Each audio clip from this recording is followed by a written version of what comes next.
അള്ളാഹു തന്നെയാണ് പിടിച്ചു വെക്കുന്നതും. അള്ളാഹുവിന്റെ ഒരു രീതിയാണ്. കയ്യും കണക്കുന്നതിനില്ല. സർട്ടിഫിക്കറ്റ് ഉള്ള PhDയും PhDക്ക് മേലെ PhD ഉള്ളവർ ജോലി കിട്ടാതെ നടക്കുന്നുണ്ട് ഇല്ലേ? വെറും 4ാം ക്ലാസ്സും കുസ്തിയുള്ളവർ വലിയ ബിസിനസ്സുകാരായി നടക്കുന്നുണ്ട് ഇല്ലേ? എന്താ കാരണം എന്നറിയോ? സർട്ടിഫിക്കറ്റ് കൊണ്ടാണ് റിസ്ക് കിട്ടുന്നതെങ്കിൽ ആളുകൾ വിചാരിക്കും റിസ്ക് തരുന്നത് സർട്ടിഫിക്കറ്റാണ്, അള്ളാഹു അല്ല. അതുകൊണ്ടാണ് അള്ളാഹു റിസ്ക് വേറെയാണ്. നിങ്ങൾ പഠിക്കണം, ജോലിക്ക് വേണ്ടി പഠിക്കേണ്ട, ജോലിയും ഇതൊക്കെ തരുന്ന അള്ളാഹുവാണ്. റബ്ബിന്റെ രീതിയാണ്. അത് പടച്ചോൻ കണക്കാക്കി വെച്ചതാണ്. നിങ്ങൾ പഠിക്കണം, ഇൽമുണ്ടാവാൻ വേണ്ടി പഠിക്കണം.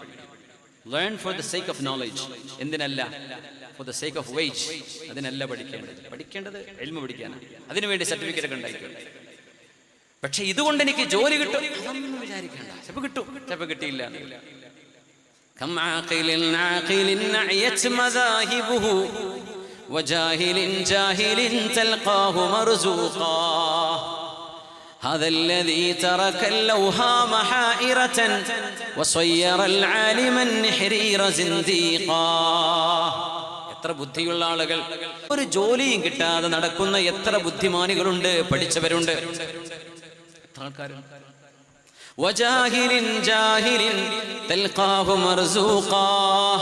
എല്ലാ എക്സാമിലും വട്ടപൂജ്യം വാങ്ങിയിരുന്ന ആളുകൾ എത്ര നല്ല പൈസക്കാരായി ലോകത്ത് ജീവിക്കുന്നുണ്ട്.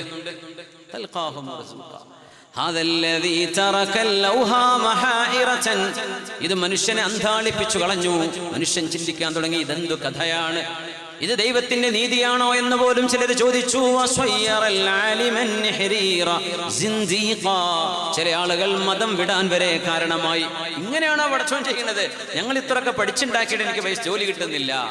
എന്നാൽ എന്നും ബാക്ക് ബെഞ്ചിൽ അടികൊണ്ട് സസ്പെൻഷനിൽ കിടന്നിരുന്ന ആൾക്കാർ, അവരൊക്കെ വലിയ വലിയ ബിസിനസ്സുകാർ, അവരുടെ കമ്പനിയിൽ ചെന്ന് ഞാൻ ജോലിക്കാരനായി ചേരേണ്ട അവസ്ഥയാണ്. ഇതെന്ത് നീതിയാണ് എന്ന് പോലും ചിലർ ചോദിച്ചു. പക്ഷേ ഇത് അള്ളാഹുവിന്റെ തീരുമാനമാണ്.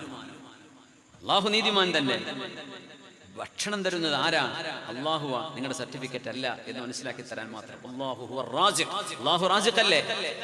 അല്ലെങ്കിൽ വിചാരിക്കും സർട്ടിഫിക്കറ്റ് റിസ്ക് തരുന്നത്. ഒരിക്കലുമല്ല.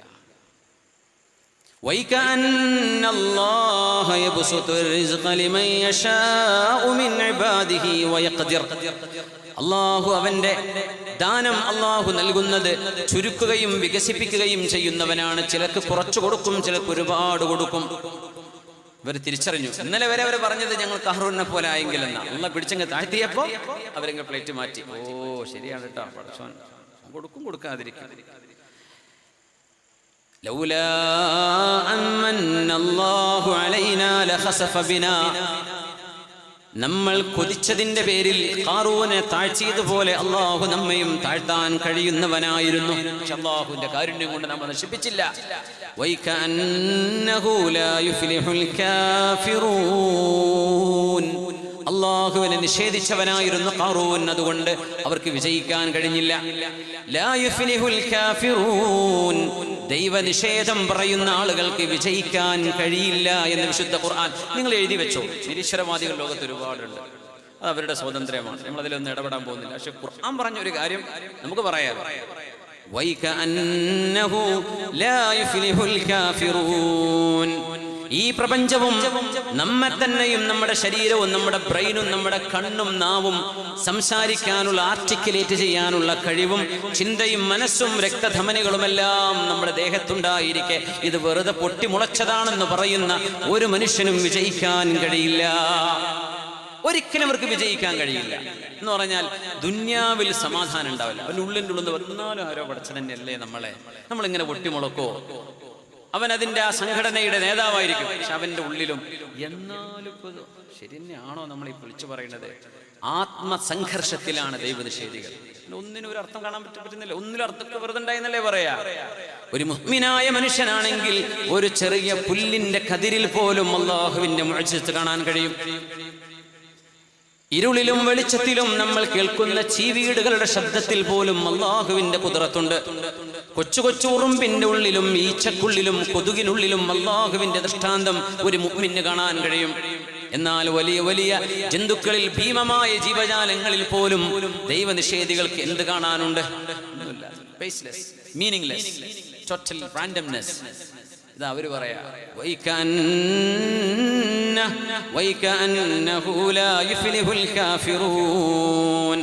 ദൈവമില്ലാതെയാണ്, പടച്ചവനില്ലാതെയാണ് ഈ പ്രപഞ്ചമുണ്ടായത് എന്ന് ആര് പറയുകയാണെങ്കിൽ തന്നെയും അവരാർക്കും വിജയിക്കുക സാധ്യമല്ല എന്ന് പരിശുദ്ധ ഖുർആൻ അടിവരയിടുന്നു.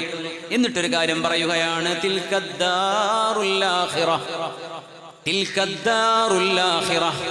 മരണത്തിന് ശേഷം നമ്മളെ ട്രാൻസ്പോർട്ട് ചെയ്യപ്പെടാൻ പോകുന്ന ഒരു ആഖിറത്തിന്റെ ലോകമുണ്ട്, പരലോകം. അത് മരണത്തിന് ശേഷം പ്രപഞ്ചത്തിന്റെ ഒരു മരണം നടക്കുന്നു, അതാണ് ഖിയാമത്ത് നാൾ. മനുഷ്യരുടെ മരണത്തിന് ശേഷം ഖിയാമത്ത് എന്ന ഈ പ്രപഞ്ചത്തിന്റെ ഒരു മരണമുണ്ട്. ആ മരണം കൂടെ കഴിഞ്ഞാൽ സംവിധാനിക്കപ്പെടുന്ന മഹ്ശറയുടെ വിചാരണ കഴിഞ്ഞാൽ പോകുന്ന ഒരു ലോകമുണ്ട്. തിൽക്കദ്ദാറുൽ ആഖിറ, സ്വർഗം എന്നാണ് ഇവിടെ ഉദ്ദേശിക്കപ്പെടുന്നത്. നജഅലുഹാ, അത് നാം ഒരുക്കി വെച്ചിരിക്കുകയാണ്. സ്വർഗം ഇപ്പോൾ നിലവിലുണ്ട്. അൽ ജന്നതു ഹഖ്ഖുൻ വന്നാറു ഹഖ്, സ്വർഗം നിലവിലുള്ളതാണ്, അത് ഊഹാപോഹമല്ല, അത് ഹഖാണ്. അപ്പോഴേ മുസ്ലിം ആവുള്ളൂ. സ്വർഗം ഉള്ളതാണ്, നരകം ഉള്ളതാണ്. വസ്സിറാത്തു ഹഖ്ഖുൻ, സിറാത്ത് എന്ന പാലം ഇപ്പോൾ നിലവിലുള്ളതാണ്. എന്നാ കാണാൻ പറ്റുന്നുണ്ടോ? എനിക്ക് ഈ ലോകം കാണാൻ പറ്റുന്നുണ്ട്, അത് പറയാതെ ഈ ലോകം മുഴുവൻ കാണാൻ പറ്റുന്നുണ്ട്. കോടാനുകോടി നക്ഷത്രങ്ങളുള്ള താരസമൂഹങ്ങളുള്ള ഈ പ്രപഞ്ചം മനുഷ്യന്റെ ദൃശ്യപ്രപഞ്ചത്തിന്റെ കേവലം 4% ആയിട്ടുള്ളൂ. ബാക്കി 96% കാണാൻ കിട്ടിയിട്ടില്ല ഇതുവരെ. എന്നാണോ പരലോകത്തിനെ സംബന്ധിച്ച് ചോദിക്കുന്നത്? ഈ ദൃശ്യപ്രപഞ്ചം കാണാൻ പറ്റിയില്ലല്ലോ. പ്രപഞ്ചത്തിന് അതിര് വേണ്ടേ, ലിമിറ്റ് വേണം. നിരീശ്വരവാദികൾ തന്നെ പറയും അനശ്വരമായി തുടരാൻ പാടില്ല, പ്രപഞ്ചത്തിൽ ലിമിറ്റ് വേണം. നക്ഷത്രങ്ങൾ എവിടെയും പോയി മുട്ടണം, പക്ഷെ എവിടെ മുട്ടുന്നില്ല, വികസിച്ചു കൊണ്ടേയിരിക്കുക. എന്താ മുട്ടാത്തതെന്നറിയോ? ആ സ്ഥലം കാണാൻ പറ്റിയിട്ടില്ല, പക്ഷെ ആ സ്ഥലം ഉണ്ടാവണ്ടേ, വേണം. അങ്ങനെ പ്രപഞ്ചത്തിനൊരു അതിരുണ്ടെങ്കിൽ ആ അതിരാണ് ഒന്നാനാകാശം. ഒന്നാനാകാശം എവിടെയാണെന്ന് പോലും ഇതുവരെ നമുക്ക് കാണാൻ പറ്റിയിട്ടില്ല. ഈ ദൃശ്യപ്രപഞ്ചത്തിലെ നക്ഷത്രങ്ങൾ, താരസമൂഹങ്ങൾ, they are expanding one from another. ഒന്ന് മറ്റൊന്നിൽ നിന്ന് അകന്നുകൊണ്ടിരിക്കുകയാണ്. ഈ അകന്നകന്ന് ഇവിടെ നിന്ന് ഒരാൾ നീങ്ങി അവസാനം ഈ കത്തലിൽ പോയി മുട്ടണ്ടേ, അല്ലേ? എവിടെയും പോയി അവസാനിക്കണ്ടേ? ഈ സ്റ്റേഡിയം എവിടെയെങ്കിലും മൂലൊക്കെ തട്ടണ്ടേ? തട്ടൂല, വേണ്ടേ? വേണ്ടെങ്കിൽ തട്ടണ്ടേ? അങ്ങനെ ഒരു ഇടം പ്രപഞ്ചത്തിൽ കാണുന്നില്ല. നക്ഷത്രങ്ങൾ എവിടെ പോയി നിൽക്കുന്നത്, ഒരറ്റം കാണുന്നില്ല. അപ്പം നമുക്ക് എവിടെയാണ് ആകാശം എന്ന് പറയാൻ കഴിയില്ല. ഈ നീല നിറം കാണുന്നതല്ലല്ലോ ആകാശം. പ്രകാശത്തിന്റെ വികിരണം സംഭവിക്കുന്നവർ അതിൻ്റെയൊക്കെ എത്രയോ നക്ഷത്രങ്ങൾക്ക് മുകളിൽ, താരസമൂഹങ്ങൾക്കപ്പുറത്ത്, ബില്യൺ കണക്കിന് പ്രകാശവർഷങ്ങൾക്കപ്പുറം ഇതിനൊരു അറ്റം വേണം. ആ അറ്റം ഇതുവരെ ആർക്കും കണ്ടെത്താൻ പറ്റിയിട്ടില്ല. ആർക്ക് പറ്റി? മുത്ത് മുസ്തഫ മുഹമ്മദ് റസൂലുള്ളാഹി മിഅ്റാജിന്റെ രാവിൽ ഹബീബ് അത് അനുഭവിച്ചു സല്ലല്ലാഹു അലൈഹി വസല്ലം. സമാഉദ് ദുനിയയും സമാഉൽ സാനിയ സമാഉൽ സാലിസ സമാഉൽ റാബിഅ സമാഉൽ ഖാമിസ അസ്സമാഉസ് സാദിസതു വസ്സമാഉസ് സാബിഅ വമാ ഫൗഖഹ, 7 ആകാശങ്ങളും അതിനപ്പുറവും നബി തങ്ങൾ എക്സ്പ്ലോർ ചെയ്തു. പുണ്യ നബി സല്ലല്ലാഹു അലൈഹി വസല്ലം സ്വാദിഖും മസ്ദൂഖുമായ നബി തങ്ങൾ സല്ലല്ലാഹു അലൈഹി വസല്ലം. നമുക്ക് കണ്ടെത്താൻ പറ്റിയിട്ടില്ല. അപ്പൊ സ്വർഗം കണ്ടെത്താൻ പറ്റിയിട്ടില്ല. ഉള്ളതാണോ? അതേ ഉള്ളതാണ്. تلك الدار الآخرة نجعلها للذين لا يريدون علوا في الأرض ولا فسادا. ഭൂമിയിൽ അരക്ഷിതത്വം ഉണ്ടാക്കാതെ, ഭൂമിയിൽ പ്രശ്നങ്ങൾ ഉണ്ടാക്കാതെ മാന്യന്മാരായി സൗമ്യരായി ജീവിക്കുന്ന ആളുകൾക്കാണ് നാളെ പരലോകത്തിന്റെ വിജയം. ഖാറൂൻ എങ്ങനെ നടന്നത്? അഹംഭാവത്തിലാ, അഹങ്കാരത്തിലാണ് നടന്നത്. പക്ഷേ ഭൂമിയിൽ വിനയത്തോടെ ലാ യുരീദൂന ഉലുവൻ ഫിൽ അർളി വലാ ഫസാദാ, ഭൂമിയിൽ ഉയരണം, ഭൂമിയിൽ വലിയ ആളാവണം എന്ന ഒരു ചിന്തയുമില്ലാതെ അല്ലാഹുവിനനുസരിച്ച് പച്ചയായ റബ്ബിന്റെ അടിമയായി ജീവിക്കുന്ന ആളുകൾ, വലാ ഫസാദാ, ഒരു മഹല്ലിലും ഒരു വീട്ടിലും ഒരു നാട്ടിലും ഒരു പഞ്ചായത്തിലും ഒരു കുഴപ്പമുണ്ടാക്കാതെ നടക്കുന്നവർ, അവർക്കുമാണ് സ്വർഗം. കുളം കലക്ക സ്വർഗം കിട്ടൂല, കലക്കൽ കിട്ടും. ഒരു നാട്ടിൽ പ്രശ്നം ഉണ്ടാക്കാൻ കലങ്ങി ഉഷാറാക്കാം, സ്വർഗം കിട്ടുമോ? കിട്ടൂല. വലാ ഫസാദ, മുഅ്മിനീങ്ങൾക്കിടയിൽ ഫസാദ് ഉണ്ടാക്കുന്നത് സ്വർഗം നഷ്ടമാവാൻ കാരണമാണ്.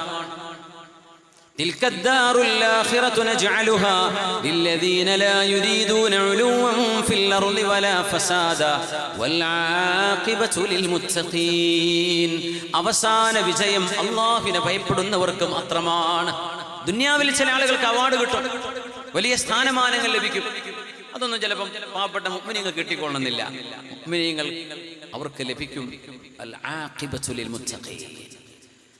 സ്വർഗ്ഗലോകത്ത് അല്ലാഹു അവരെ പ്രകാശത്തിന്റെ കിരീടം വെച്ച് സ്വീകരിക്കുമെന്ന് മുഹമ്മദ് റസൂലുള്ളാഹി സ്വല്ലല്ലാഹു അലൈഹി വസല്ലം. അതുകൊണ്ട് അല്ലാഹു ഈ വിഷയം അവസാനിപ്പിച്ചുകൊണ്ട് ഒരായത്ത് കൂടെ പറയുന്നു, മൻ ജാഅ ബിൽ ഹസനതി ഫലഹു ഖൈറും മിൻഹാ. ഒരു നന്മ നിങ്ങൾ ചെയ്താൽ നിങ്ങൾക്ക് അതിലും ഖൈറായത് അല്ലാഹു നൽകും. ഒരു സിംഗിൾ പെന്നി, ഒരു പൈസ, ഒരു 10 രൂപ, ഒരു 100, 1000, 1,00,000, നിങ്ങൾ എന്താണോ അല്ലാഹുവിന് നൽകുന്നത്, നിങ്ങൾ നിസ്കരിക്കുന്ന നിസ്കാരം, നിങ്ങളുടെ നല്ല വാക്കുകൾ, നിങ്ങളുടെ സത്യസന്ധത, നിങ്ങളുടെ നല്ല മനസ്സ്, നിങ്ങളുടെ മനം നിറഞ്ഞ പുഞ്ചിരി, ഇതിനൊക്കെ കൂലി ഉണ്ടാവും. അല്ലാഹു അതിലും ഖൈർ നിങ്ങൾക്ക് നൽകും. വമൻ ജാഅ ബിസ്സയ്യിഅ, ആരെങ്കിലും തിന്മയുമായി വന്നാൽ തൗബ ചെയ്യാതിരിക്കുകയും ചെയ്താൽ, തിന്മ ചെയ്താൽ പിന്നെ അങ്ങനെയല്ല, അത് മുർജിഅത്തിന്റെ വാദം. തിന്മ ചെയ്തു, തെറ്റ് സംഭവിച്ചു പോയി, പുരുഷന്മാരാണ്, പക്ഷെ തൗബ ചെയ്തു, അല്ലാഹുവിനോട് ഖേദിച്ചു മടങ്ങി, റബ്ബേ മാപ്പാക്കി തരണമെന്ന് പറഞ്ഞു. ഫലാ യുജ്സല്ലദീന അമിലുസ്സാലിഹാതി ഇല്ലാ മാ കാനൂ യഅമലൂൻ. തൗബ ചെയ്തവർക്ക് അല്ലാഹു പുറത്തു തരും. എന്നാൽ തൗബ ചെയ്യാതെ ദുഷ്കർമ്മികളായി ജീവിക്കുന്നവരാണെങ്കിൽ അവർക്ക് തിന്മ തന്നെയാണ് പ്രതിഫലം നൽകപ്പെടുന്നത്. അല്ലാഹു കാത്തുരക്ഷിക്കട്ടെ. ആമീൻ യാ റബ്ബൽ ആലമീൻ. അതുകൊണ്ട് ഭൗതികതയെ വീക്ഷിക്കുമ്പോൾ സജ്ജനങ്ങൾ എങ്ങനെയാണ് ജീവിച്ചത് അവരെയാണ് നമ്മൾ ലക്ഷ്യം വെക്കേണ്ടത്. ഖാറൂനിനെ പോലോത്ത സമ്പത്തിന്റെ വാദികളുടെ പിന്നാലെയല്ല ഒരു സത്യവിശ്വാസി പോകുന്നത്, തിന്മയുടെ പക്ഷത്തുമല്ല സത്യവിശ്വാസി നിൽക്കേണ്ടത്, സജ്ജനങ്ങളുടെ പക്ഷത്താണ്. അവര് ദാരിദ്ര്യത്തിൽ മുങ്ങിക്കുളിച്ചവരാണെങ്കിലും അവരുടെ മനസ്സ് നന്നെങ്കിൽ, കർമ്മങ്ങൾ നന്നെങ്കിൽ അവർ നല്ലവരാണ്. നിങ്ങൾ അവരുടെ കൂടെയാണ് നിൽക്കേണ്ടത്. ഭൗതികമായ മനുഷ്യന്റെ ചില കണക്കുകൂട്ടലുകൾക്കപ്പുറത്താണ് അള്ളാഹുവിന്റെ തീരുമാനങ്ങൾ. ഒരു ഹദീസ് പറയട്ടെ, ഇമാം ബുഖാരിയും മുസ്ലിമും ഉദ്ധരിച്ചിട്ടുള്ള ഹദീസ്. സ്വഹീഹുൽ ബുഖാരിയിലുണ്ട്, സ്വഹീഹ് മുസ്ലിമിലുണ്ട്, ഇമാം അഹ്മദ് എന്നവരുടെ മുസ്നദിലുണ്ട്. മഹാനായ അഷ്റഫുൽ ഖൽഖ് സ്വല്ലല്ലാഹു അലൈഹി വസല്ലം തങ്ങൾ 3 പിഞ്ചു മക്കളെ സംബന്ധിച്ച് പറഞ്ഞ ഒരു ഹദീസാണത്. സംസാരപ്രായം എത്തുന്നതിന് മുമ്പ് അത്ഭുതകരമായി സംസാരിച്ച 3 മക്കളെ നിബിധങ്ങൾ പറഞ്ഞ ഒരു ഹദീസ്.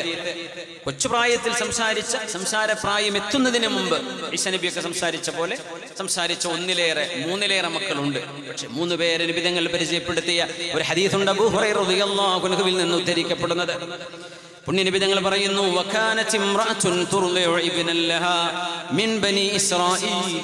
ഇസ്രായേൽ മക്കളിൽ കഴിഞ്ഞുപോയ, ഇന്നത്തെ ഫലസ്തീനിലോ ലബനാനിലോ സിറിയയിലോ ജോർഡാനിലോ ആ പരിസരങ്ങളിൽ ജീവിച്ച ഒരു പെണ്ണ് തന്റെ കുഞ്ഞിന് മുലപ്പാല് കൊടുക്കുകയായിരുന്നു, പിഞ്ചു പൈതലിന്.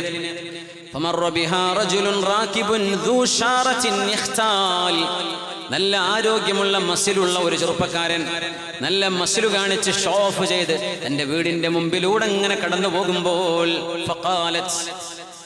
കുഞ്ഞിനെ മടിയിലിരുത്തി പാല് കൊടുക്കുന്ന ഉമ്മ പറഞ്ഞു, അല്ലാഹുമ്മ ജഅൽ ബിനി മിഥ്ല, പടച്ചവനെ എന്റെ മോനെ ഇയാളെ പോലെ ആക്കേണമേ എന്ന് പറഞ്ഞു.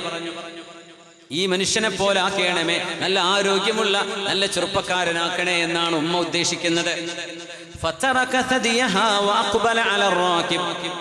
ആ കുഞ്ഞെ തന്റെ പാലുകുടി നിർത്തുകയും ആ പോകുന്ന മനുഷ്യന്റെ മുഖത്തേക്ക് നോക്കുകയും ചെയ്തുകൊണ്ട് പറഞ്ഞു, അല്ലാഹുമ്മ ലാ തജഅൽനി മിഥ്ലഹു, ആ മനുഷ്യനെ പോലെ എന്നെ ആക്കിക്കളയരുതേ റബ്ബേ. ഇതൊരു അത്ഭുതമാണ്.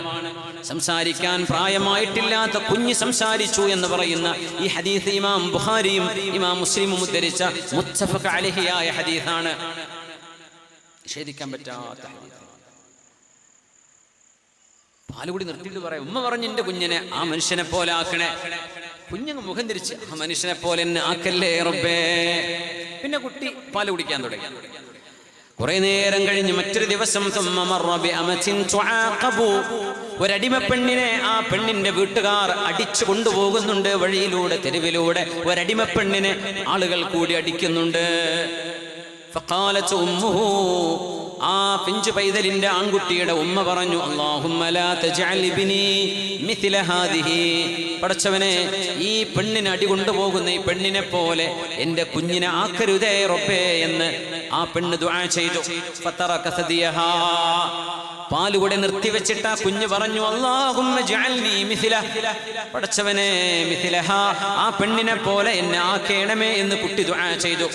ഉമ്മ ചോദിച്ചു, ലിമദാക്, അങ്ങനെയൊക്കെ പറയുന്ന കുട്ടിയല്ലേ മറുപടി പറഞ്ഞേക്കും, ലിമദാക്ക്, എന്തിനാ മോനെ? മറ്റൊരാളെ കാണിച്ചപ്പോ അയാളെ പോലെ ആവണമെന്ന് ഞാൻ കൊതിച്ചപ്പോൾ നീ പറഞ്ഞു വേണ്ട എന്ന്, അങ്ങനെ ആവരുത് എന്ന്. ഈ പെണ്ണിനെ പോലെ അടികൊണ്ടു പോകുമ്പോ ഇവളെ പോലെ ആക്കരുതേ എന്ന് പറഞ്ഞപ്പോ അവളെ പോലെ ആക്കണേ എന്ന് നീ പറയുന്നു. മോനെ, എന്തേ അതിന് കാരണം? ഫഖാല, ഈ അത്ഭുതമാണ് നബി തങ്ങൾ പറഞ്ഞു കൊടുത്തത്. 3 മക്കൾ പിഞ്ചു പ്രായത്തിൽ സംസാരിച്ചിട്ടുണ്ട്. ഒന്ന് ജുറൈജ് റളിയല്ലാഹു അൻഹുവിന്റെ കഥയിലെ കുഞ്ഞാണ്, മറ്റൊന്ന് അസ്ഹാബുൽ ഖുദൂദിൽപ്പെട്ട ഈ കുണ്ടാരത്തിലേക്ക് ചാടേണ്ടി വന്ന നേരത്തെ കുഞ്ഞ്. പിന്നെ ഈ കുഞ്ഞാണ്. കുഞ്ഞുങ്ങളിൽ സംസാരിച്ചവർ വേറെയുമുണ്ട്. ഈസാ നബി അലൈഹിസ്സലാം, ഫിർഔനിന്റെ കാലത്തെ ഫിർഔന്റെ മകൾക്ക് മുടിവാർന്നു കൊടുത്തിരുന്ന മാഷിത എന്ന മഹദിയുടെ കുട്ടി, അവരൊക്കെ സംസാരിച്ചവരാ. പക്ഷെ 3 മക്കളെ നബി തങ്ങൾ പറഞ്ഞ ഹദീസാണിത്. എന്തുകൊണ്ട് മോനെ ആ മനുഷ്യനെ പോലെ ആവരുതെന്നും ഈ പെണ്ണിനെ പോലെ ആവണമെന്നും നീ പറയുന്നു എന്ന് ഉമ്മ കുഞ്ഞിനോട് ചോദിച്ചപ്പോൾ കുഞ്ഞു മറുപടി പറഞ്ഞത്രേ, അറാകിബു ജബ്ബാറും മിനൽ ജബാബിറ. ഉമ്മ, ആ വാഹനപ്പുറത്ത് മസ്ലി കാണിച്ചു പോയ മനുഷ്യൻ ജബ്ബാറും മിനൽ ജബാബിറ, ആര് പറഞ്ഞാലും സത്യം സ്വീകരിക്കാൻ പറ്റാത്ത, സത്യം സ്വീകരിക്കാൻ സന്മനസ്സില്ലാത്ത അഹങ്കാരിയാണ് അയാൾ. അങ്ങനത്തെ ആളെ പോലെ ആവണമെന്ന് എങ്ങനെ ഉമ്മ നിങ്ങൾക്ക് പറയാൻ കഴിയും? വഹാദിഹിൽ അമഹ, എന്നാൽ ഈ അടിമപ്പെണ്ണ് യഖൂലൂന, ആളുകൾ അവരെ പറ്റി പറയുന്നുണ്ട്, സറഖതി, നീ മോഷ്ടിച്ചിട്ടുണ്ട് എന്നവളോട് പറയുന്നു, സനൈതി, നീ വ്യഭിചരിച്ചിട്ടുണ്ട് എന്ന് പറയുന്നു. വലം തഫഅൽ, ഉമ്മ, ആ പെണ്ണ് നിരപരാധിയാണ്, ആ പെണ്ണതൊന്നും ചെയ്തിട്ടില്ല, ആളുകൾ വെറുതെ ആരോപിക്കുകയാണ്. നല്ലൊരു അല്ലാഹുവിനെ ഭയപ്പെടുന്ന പെണ്ണാണവൾ. എന്നാൽ ജനങ്ങൾ തെറ്റിദ്ധരിച്ചതാണ്. അതുകൊണ്ട് ആ സച്ചരിതയായ പെണ്ണിനെ പോലെ വ്യഭിചാരം ചെയ്യാതെ മോഷണം ചെയ്യാതെ ജീവിക്കലാണ് അടികൊണ്ടാലും നല്ലത്, സജ്ജനങ്ങളെ പോലെ ജീവിക്കലല്ലയോ? അതുകൊണ്ടാണ് ഉമ്മ ഞാനത് പറയാൻ കാരണമെന്ന് അഷ്റഫുൽ ഖൽഖ് സ്വല്ലല്ലാഹു അലൈഹി വസല്ലം തങ്ങൾ നമുക്ക് വിവരിച്ചു തരുന്നു. അല്ലാഹുവിന്റെ വെളിച്ചത്തിൽ പുണ്യ നബി നമുക്ക് പറഞ്ഞു തരുന്ന അറിവുകളാണത്. അല്ലാഹു റബ്ബുൽ ഇസ്സത്തെ ഒരു മനുഷ്യനെ നന്നാക്കുകയാണെങ്കിൽ പ്രത്യക്ഷത്തിൽ നമുക്കറിയാൻ പറ്റാതെ പോയാൽ തന്നെയും നന്മ നന്മ തന്നെയാണ്, സ്വലാഹ് സ്വലാഹ് തന്നെയാണ്, സ്വാലിഹ് സ്വാലിഹാണ്, സ്വാലിഹത്ത് സ്വാലിഹത്ത് തന്നെയാണ്. ആളുകൾ എന്ത് പറഞ്ഞാൽ, എന്ത് തെറ്റിദ്ധരിച്ചാൽ, എന്നാൽ പ്രത്യക്ഷത്തിൽ ആള് നല്ലവനാണെന്ന് തോന്നിയേക്കാം, പക്ഷേ മനസ്സുകൊണ്ട് ധിക്കാരിയാണ്, അള്ളാഹുവിനെ അനുസരിക്കാത്തവരാണെങ്കിൽ അവരെ പോലെ ആവരുത് എന്ന് പഠിപ്പിക്കുകയാണ് പുണ്യനബി സ്വല്ലല്ലാഹു അലൈഹി വസല്ലം. അതുകൊണ്ട് സജ്ജനങ്ങൾ വെളിച്ചം വിതറിയ വഴികളിലൂടെയാണ് നമുക്ക് നടക്കേണ്ടത്. മഹാനായ മുസ്അബ് ഇബ്നു ഖുദാം റഹ്മത്തുള്ളാഹി തആല അലൈഹി, മഹാനവറുകൾ ഒരു കാര്യം പറയട്ടെ, ഒരു സംശയവുമില്ലാത്ത ഹലാൽ ഞാൻ പറഞ്ഞു തരാം.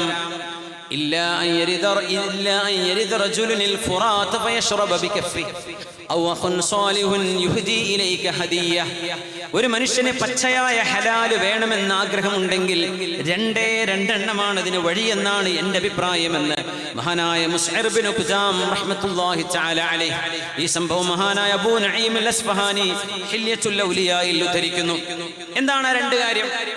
ഒന്ന്, അല്ലാഹു ഒഴുക്കുന്ന ഒരു പുഴയിൽ നിന്ന്, അല്ലാഹു ഒഴുക്കുന്ന ഒരു വീൽ നിന്ന് വെള്ളം കുടിക്കുന്നത് ആരുടെയും ഒരു കിണറിന്റെ ഒരു മോട്ടറോ ഒരു കരണ്ടോ ഒന്നോടെ ഉപയോഗിക്കുന്നില്ല, അല്ലേ?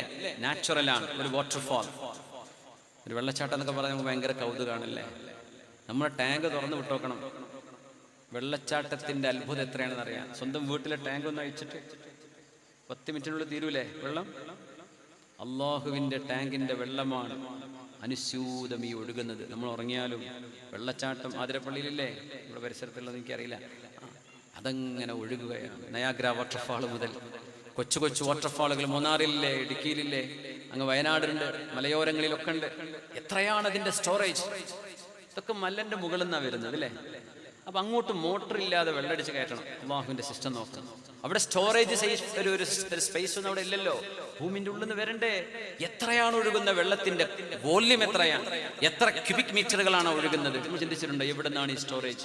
എവിടുന്നാ അവിടെ ചെയ്ത് മേലോട്ട് കൊണ്ടുപോയി? താഴത്ത് നല്ലല്ലോ ഒഴുകുന്നത്, മേലെന്നല്ലേ വരുന്നത്.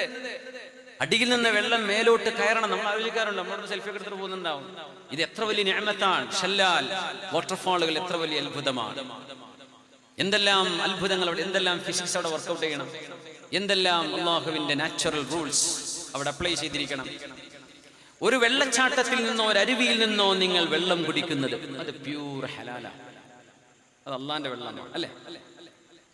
മഹാൻ പറഞ്ഞത് മിശ്അർ ഇബ്നു ഖുദാം തങ്ങൾ പറയുന്നത് ഫുറാത്ത് യൂഫ്രട്ടീസ് നദിയിൽ നിന്നെന്നാണ്. യൂഫ്രട്ടീസ് നദി ദുനിയാവിലെ നദികളിൽ അഞ്ചാമത്തെ, ദുനിയാവിലെ നല്ല ലോകത്തുള്ള വെള്ളങ്ങളിൽ അഞ്ചാമത്തെ ശ്രേഷ്ഠമായ വെള്ളമാണ് യൂഫ്രട്ടീസ്. ഒന്ന് പുണ്യനബിയുടെ വിരലിൽ നിന്നാണ് പൊട്ടി ഒഴുകിയ വെള്ളം, നമുക്കിനി കിട്ടാനില്ല, സ്വഹാബത്ത് കുടിച്ചു കഴിഞ്ഞു. 2 സംസം, 3 ഹൗദുൽ കൗസറിലെ വെള്ളം, അത് സ്വർഗത്തിലെ ഉണ്ടാവുക. 4ാമത്തേത് നൈൽ നദിയിലെ വെള്ളം, 5ാമത്തേത് യൂഫ്രട്ടീസ് നദി. യൂഫ്രട്ടീസ് നദി മിനിഞ്ഞാണ് കണ്ടത്. യൂഫ്രട്ടീസ് ഒരു ഇറാഖിൽ ഒഴുകുന്നുണ്ട്, ഇവിടെ തുർക്കിയുടെ ഭാഗത്തുകൂടെ, തുർക്കിയുടെ ഷാംലി ഉർഫ എന്ന് പറയുന്ന പ്രദേശമുണ്ട്. ഇബ്രാഹിം നബി അലൈഹി സ്വലാം ജനിച്ച സ്ഥലം അവിടെയാണ്. അവിടെ യൂഫ്രട്ടീസിന്റെ ഒരു കൈവരി ഒഴുകുന്നുണ്ട്, എന്താ നിറഞ്ഞൊഴുകുന്ന വെള്ളം. സുബ്ഹാൻ. ഇബ്രാഹിം നബി അലൈഹി സ്വലാമിനെ തീയിലിട്ട സ്ഥലം ഞാൻ വിചാരിച്ചു വന്ന ചരിത്രത്തിൽ ഉണ്ടാവില്ല, ചെന്ന് നോക്കുമ്പോൾ എന്തൊരു മനോഹരം. അവിടെ വലിയൊരു മസ്ജിദാണ്. അത്ഭുതം എന്താണെന്നറിയോ? ആ തീയിലിട്ട ഇടം ഇപ്പൊ ഒരു പള്ളിയാണ്. അവിടം അള്ളാഹു നീ തണുപ്പായി മാറുക തീയെ എന്ന് പറഞ്ഞ ആ സംഭവത്തിന് ശേഷം അവിടെ നിന്ന് വെള്ളം ഉറവ വന്നുകൊണ്ടിരിക്കുക. ഇപ്പോഴും വെള്ളത്തിന്റെ ഉറവയാണ്. അന്ന് തീയിട്ടെടുത്തല്ല ഇപ്പോഴും വെള്ളമാണ്. അന്ന് അത് തണുപ്പായി മാറിയെന്ന് മാത്രമല്ല, ഇപ്പോഴും വെള്ളമാണ്. ആ പള്ളിയിലേക്ക് സ്റ്റേജിൽ എത്ര വലിപ്പമുള്ളൂ പള്ളി, പക്ഷെ ഫുള്ള് ഗ്ലാസ് പാനലാണ്. അതിനടിയിലൂടെ വെള്ളം ഇങ്ങനെ ഒഴുകി വരുന്നു. ഇപ്പുറത്തൊരു തടാകം പോലെ വെള്ളമുണ്ട്. സയ്യിദുനാ ഇബ്രാഹിം അലൈഹിസ്സലാമിന് തീ. ആ നാട്ടുകാരൊന്നും, എൻ്റെ കൂടെ അവിടുത്തെ ഒരു തുർക്കിക്കാരനായ ഒരു ഗൈഡ് ഉണ്ടായിരുന്നു, അഹമ്മദ് എന്ന് പറയുന്ന ആൾ. അദ്ദേഹം പറഞ്ഞു, ഞങ്ങളിവിടെ കയറാറില്ല, ഖലീലുള്ളാഹിയെ തീയിലിട്ട സ്ഥലല്ലേ എന്ന് പറഞ്ഞിട്ട്. ഇബ്രാഹിം നബി ജനിച്ച സ്ഥലം തൊട്ടപ്പുറത്ത്, അതിന്റെ മീതെ ഒരു മലയാണ്. ആ മലയുടെ മുകളിൽ ഖാറൂനിന്റെ കോട്ടയുണ്ട്, ഇപ്പോഴുണ്ട്. അവിടെ 2 മുനാരമുണ്ട്. ആ മുനാരം ഒരു മുനാരം പോലെ, ഒരു പഴയകാലത്തെ കോട്ടയുടെ അവശിഷ്ടം പോലെ. അതിന്റെ ഇടയിൽ നിന്നാണ് അത്ര ഇബ്രാഹിം നബിയെ മിഞ്ചനീയത്തിലിട്ടിട്ട് ആ ഒരു ക്യാനനിൽ നിന്ന് ഇബ്രാഹിം നബിയെ തൊടുത്തു വിടുകയാണ് ഉണ്ടായതെന്നല്ലേ. മേലെന്ന് താഴെ കിട്ടതാ, പെട്ടെന്ന് താഴേക്ക് വീഴും. ആ മലയുടെ ഒരു 100 മീറ്റർ 200 മീറ്റർ ഇപ്പുറത്താണ് ഇബ്രാഹിം നബി അലൈഹി ഇസ്ലാമിനെ തീയിലിട്ട സ്ഥലം. അവിടെ വെള്ളമാണിപ്പോ, ഉറവയാണ്, നല്ല സമൃദ്ധം. ആ വെള്ളം കുടിക്കാൻ പറ്റും, ഞാൻ കുടിച്ചു. അതിനിപ്പുറത്ത് ഇബ്രാഹിം അലൈഹി ഇസ്ലാം ജനിച്ച സ്ഥലമുണ്ട്. അതൊക്കെ അവിടെ മഖാമു ഖലീലില്ല, അങ്ങനെയാണ് അവർ പറയാ. വലിയൊരു മസ്ജിദ് ഉണ്ട് അവിടെ. ഇതിന്റെ താഴെ ഒരു മഗാറ, ഒരു ഗുഹയാണ്.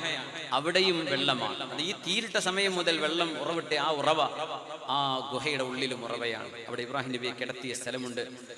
സുബ്ഹാനല്ലാഹ്, അത്ഭുതങ്ങൾ. ആളുകൾ, നൂറുകണക്കിന് ആളുകൾ വന്ന് സന്ദർശിക്കും. വലിയൊരു ഗവൺമെന്റ് ഏരിയയാണ്, അവിടെ ടിക്കറ്റ് ഒന്നുമില്ല, എല്ലാവർക്കും പോയി സന്ദർശിക്കാം. ഇസ്തംബൂളിൽ നിന്ന്, തുർക്കിയിൽ നിന്ന് ഒരു 1.5 മണിക്കൂർ ഫ്ലൈറ്റിന് യാത്ര ചെയ്യണം. അപ്പോഴാണ് ഷാംലി ഉർഫയിലേക്ക് എത്തുക. അതൊക്കെ പഴയകാല ബാബിലോണിയയാണ്. പഴയകാലത്തെ ബാബിലോണിയുടെ വലിയൊരു പ്രദേശം ഇപ്പോൾ തുർക്കിയുടെ സൗത്ത് ഈസ്റ്റിലാണ് കിടക്കുന്നത്. സൗത്ത് ഈസ്റ്റ്, അതെ. സുബ്ഹാനല്ലാഹ്, വലിയ അത്ഭുതം. അല്ലാഹു റബ്ബുൽ ഇസ്സത്തിന്റെ അത്ഭുതങ്ങൾ ബാക്കി നിൽക്കുക. അവർ ഇബ്രാഹിം നബിയെ, അവിടെ ഇബ്രാഹിം നബി മരിച്ചു കിടക്കുന്ന പോലെ അത്ര ബഹുമാനത്തിലാകാണ്. മഖാം ഇബ്രാഹിം, ചെരുപ്പൊക്കെ ഉരിവെച്ച് വളരെ ബഹുമാനത്തിൽ ഇബ്രാഹിം നബി അലൈഹി ഇസ്ലാമിനെ പ്രസവിക്കപ്പെട്ട ഇടമാണ്. അവിടെ ചെന്ന് ദുആ ചെയ്യും. ഇവിടുത്തെ വലിയൊരു ജുമുഅത്ത് പള്ളിയുണ്ട്, സ്വലാഹുദ്ദീൻ അയ്യൂബി ഉണ്ടാക്കി വെച്ച വലിയൊരു ജുമുഅത്ത് പള്ളിയുണ്ട് അവിടെ. മനോഹരമായ പള്ളി, ഒരുപാട് അത്ഭുതങ്ങളുള്ള പള്ളി. 5 കമാനങ്ങൾ, ഇസ്ലാം കാര്യത്തിന്റെ 5 എണ്ണം, പിന്നെ 6 വലിയ കമാനങ്ങൾ, 6 ഈമാൻ കാര്യങ്ങൾ, പിന്നെ അശ്റത്തുൽ മുബശ്ശിരീങ്ങളുടെ എണ്ണത്തിന് ജനലുകൾ, അങ്ങനെ ഒരുപാട് ഹിക്മത്തുകളുടെ ഒരു വലിയൊരു കൺസ്ട്രക്ഷനാണ് അവിടെ ചെയ്തിട്ടുള്ളത്. സ്വലാഹുദ്ദീൻ അയ്യൂബി വലിയ മഹാനാണ്. ഇസ്ലാമിന്റെ ആധാറുകൾ ലോകത്ത് നിലനിർത്തിയ വലിയൊരു നേതാവാണ് സ്വലാഹുദ്ദീൻ അയ്യൂബി റഹ്മത്തുള്ളാഹി തആല അലൈഹി. അവിടെ എവിടെ പോയി നമുക്ക് കാണാൻ പറ്റും, അതൊക്കെ അവിടെ നിലനിൽക്കുകയാണ്. സുബ്ഹാന ജല്ല ജലാലുഹു. ഫുറാത്ത്, യൂഫ്രട്ടീസ് നദി അവിടെ ഒഴുകുന്നുണ്ട്. യൂഫ്രട്ടീസിന്റെ 5 വലിയ കൈവരികളിൽ ഒന്ന് ഈ ഷാംലി ഉർഫയിലൂടെ, അൽ ഉർഫ എന്നാണ് പ്രദേശത്ത് അറിയപ്പെടുക, അതിലൂടെയാണ് കടന്നു പോകുന്നത്. മഹാനവറുകൾ പറഞ്ഞു, ഏറ്റവും ഹലാലായ 2 കാര്യങ്ങളിൽ ഒന്ന് നിങ്ങൾ ഫുറാത്തിൽ പോയി, യൂഫ്രട്ടീസിൽ പോയി വെള്ളം കുടിക്കലാണ്. അല്ലെങ്കിൽ ഔ അഖുൻ സ്വാലിഹൻ യുഹദി ഇലൈക ഹദിയ, ഒരു നല്ല സ്വാലിഹായ ഒരു നല്ല കൂട്ടുകാരൻ, തട്ടിപ്പും വെട്ടിപ്പൊന്നും ഇല്ലാത്ത, നുണ പറയാത്തൊരു നല്ല മനുഷ്യൻ നിങ്ങൾക്കൊരു സമ്മാനം, ഒരു ഹദിയ കൊണ്ടുവന്നു. ഇത് 2 മനുഷ്യന് കിട്ടുന്നതിൽ ഹലാലായ 2 എണ്ണം ഉള്ളൂ എന്ന് മഹാനവറുകൾ, മഹാനായ മിശ്അർ ഇബ്നു ഖുദാം റഹ്മത്തുള്ളാഹി തആല അലൈഹി. അതിനെ സംബന്ധിച്ചുള്ള ചില ചർച്ചകളിലേക്കാണ് നമ്മൾ കിടക്കുന്നത്. ഇൻഷാ അല്ലാഹ് ഒന്ന് സ്വലാത്ത് ചൊല്ലിയിരിക്കാം. നമ്മൾ തുടങ്ങിയിട്ട് ഇപ്പോൾ 1 മണിക്കൂർ 3 മിനിറ്റുമായി. സ്വല്ലു അലൻ നബി മുഹമ്മദിൻ വ ആലി. ഒന്ന് എഴുന്നേറ്റ് സ്വലാത്ത് ചൊല്ലിയിരിക്കും.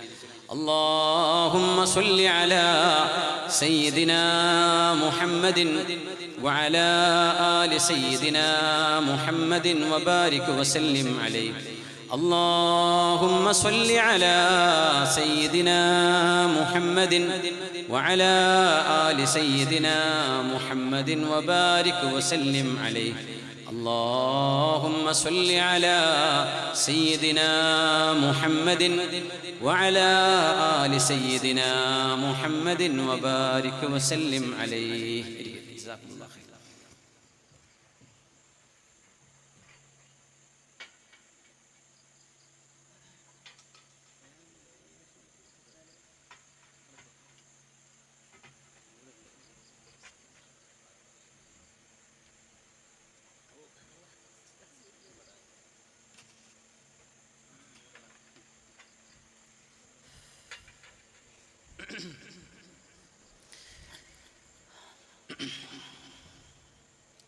بسم الله.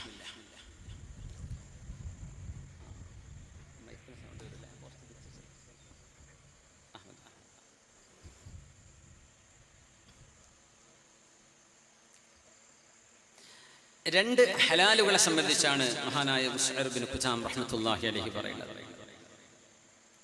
ഇതിൽ ഒരു ദാനം നൽകുന്നത്, നിങ്ങൾക്കൊരു സമ്മാനം ലഭിക്കുന്നത് പോലും ഒരു സ്വാലിഹായ മനുഷ്യനിൽ നിന്നാവണം എന്ന ഒരു നിഷ്കർഷത. ഞാൻ ആ ഭാഗമാണ് നമ്മുടെ വിഷയവുമായി ബന്ധിക്കുന്നത്.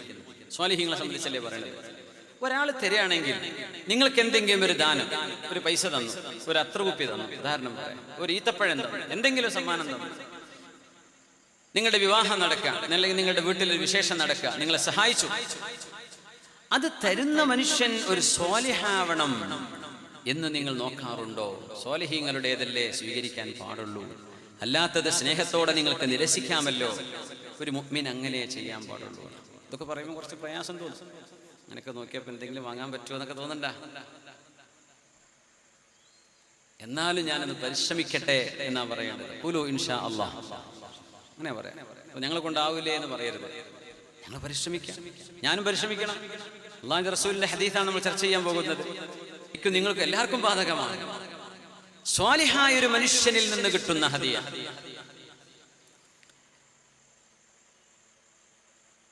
രണ്ട് കാര്യത്തിനാണ് സമ്മാനങ്ങൾ നൽകുക, ഹദിയ നൽകുക. ഒന്ന്, സ്നേഹം കൊണ്ട്, വെറും സ്നേഹം മാത്രം, വേറൊന്നും തിരിച്ചു പ്രതീക്ഷിക്കുന്നില്ല. എനിക്ക് ആ വ്യക്തിയെ ഇഷ്ടമാണ്, അപ്പൊ ഞാനൊരു ഹദിയ കൊടുക്കും. പിന്നെ ഇഷ്ടമാണ്, മൂപ്പരിന്ന് എന്തെങ്കിലുമൊക്കെ മൂപ്പര വഴിക്ക് ഒരു ഉപകാരം എനിക്ക് കിട്ടേണ്ടതുണ്ട്, അത് ഉദ്ദേശിച്ചുകൊണ്ടും കൊടുക്കാം. ഇങ്ങനെ രണ്ട് കാര്യങ്ങൾക്കാണ് കൊടുക്കാം, അല്ലെ? ഒന്ന് സ്നേഹം, മറ്റൊന്ന് എന്തെങ്കിലുമൊക്കെ ഒരു ഉപകാരം അയാൾ വഴി കിട്ടേണ്ടതുണ്ട്, അപ്പൊ കിടക്കട്ടെ, എന്നാ പിന്നെ ആ പേരും വെച്ച് നടക്കാമല്ലോ എന്ന ചിന്തയിലും രണ്ട് കാര്യങ്ങൾക്ക് വേണ്ടിയാണ് കൊടുക്കുക. റസൂലുള്ളാഹി സ്വല്ലല്ലാഹു അലൈഹി വസല്ലം തങ്ങൾ പറയുമായിരുന്നു, തഹാദു ഫഇന്നൽ ഹദിയത തുദഇഫുൽ ഹുബ്ബ്. തഹാദു, നിങ്ങൾ പരസ്പരം സമ്മാനങ്ങൾ നൽകണമേ.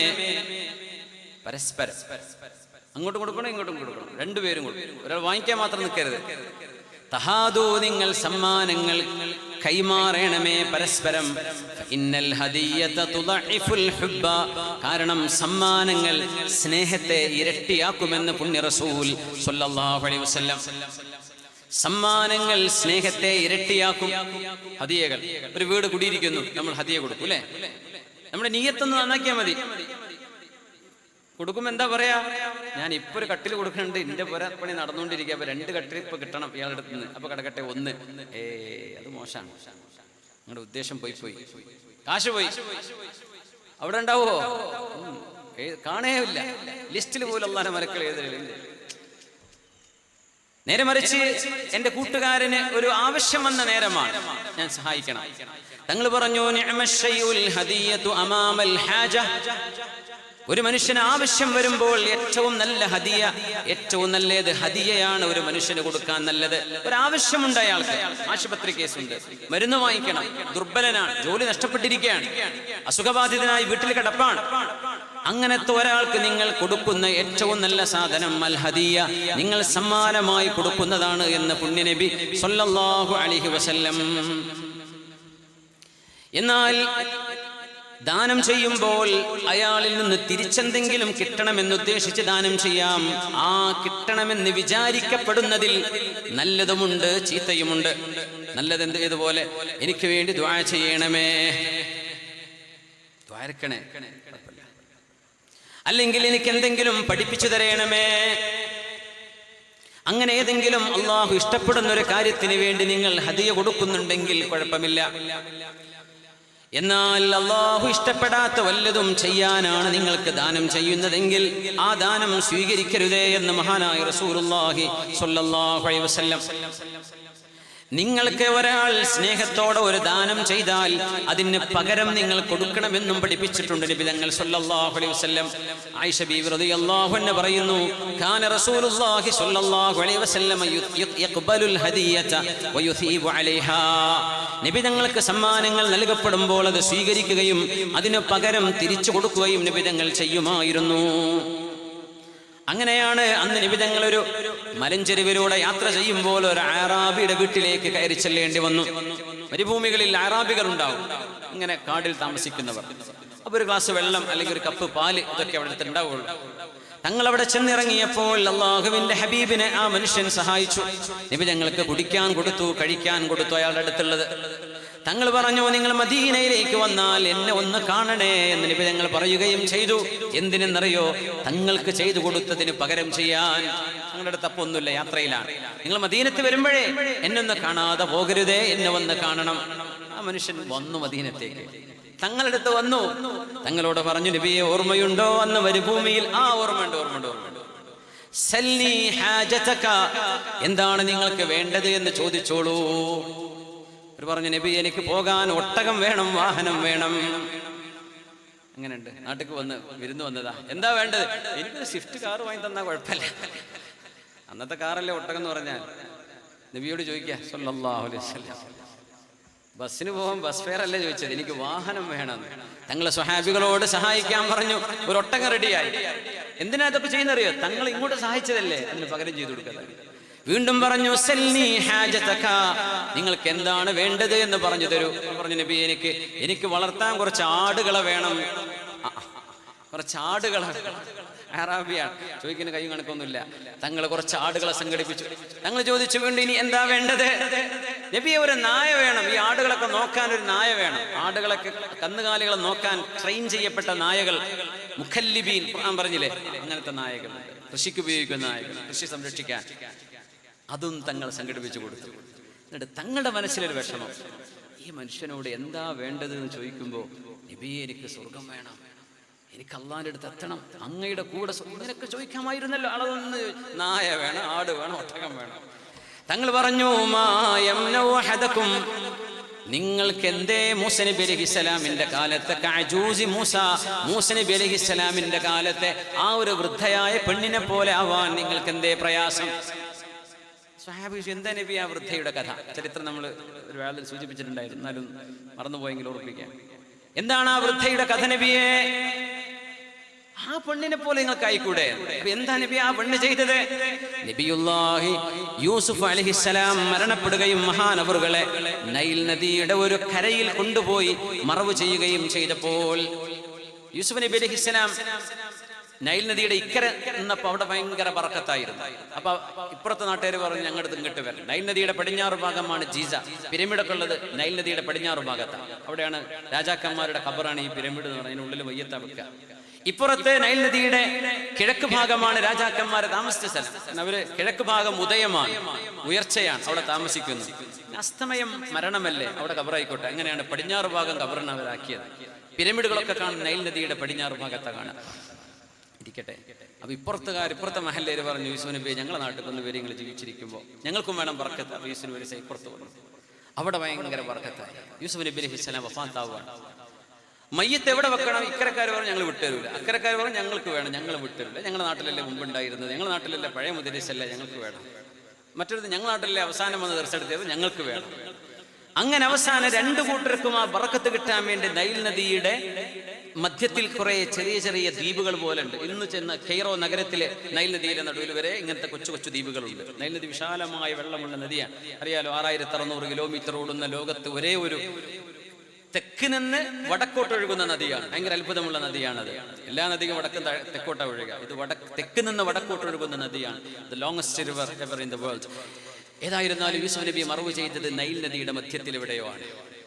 അതൊരു ഉമ്മക്ക് അറിയുള്ളൂ. മൂസ നബി അലൈഹിസ്സലാമിന്റെ കാലം, മൂസ നബി അലൈഹിസ്സലാം ഫലസ്തീനിലേക്ക് പോകുമ്പോൾ അള്ളാഹുവിന്റെ വഹി വന്നു. അന്ന് ജനങ്ങൾ പറഞ്ഞു, മൂസ നബിയെ, നമ്മളൊക്കെ യാത്രയാവുകയാണെങ്കിൽ യൂസുഫ് നബി അലൈഹിസ്സലാമിന്റെ താബൂത്ത്, മഹാനവറുകളെ ഒരു പെട്ടിയിലാക്കിയിട്ടാണ് മറവ് ചെയ്തത്. ചെളിയിലാണല്ലോ മറവ് ചെയ്തത്.